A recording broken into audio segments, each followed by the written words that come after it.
নমস্কার, আপনারা দেখছেন সময় কলকাতার সময় নিউজ নিয়ে আমি পৃথা রয়েছি আপনাদের সঙ্গে। এখন চোখ রাখবো বিস্তারিত খবরে। ফের শহরে মিলল টাকার পাহাড়। পুরো নিয়োগ দুর্নীতি মামলায় কলকাতার তারাতলায় হানা দেয় ইডি। সেখানকার এক ব্যবসায়ীর বাড়ি থেকে উদ্ধার হয়েছে বিপুল পরিমাণ অর্থ। সূত্রের খবর, এখনো পর্যন্ত প্রায় 1,20 লক্ষ টাকা উদ্ধার হয়েছে, তবে সেই সংখ্যা বাড়তে পারে বলেই সম্ভাবনা। এই মুহূর্তে আমাদের সাথে ফোন লাইনে রয়েছেন আমাদের প্রতিনিধি সৌভিক সান্যাল।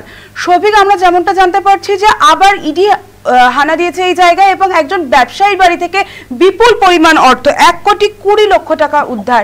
কি জানতে পারছো এই ব্যবসায়ী সম্পর্কে, বা ইডি সূত্রে কি কোনো বিবৃতি জানানো হয়েছে?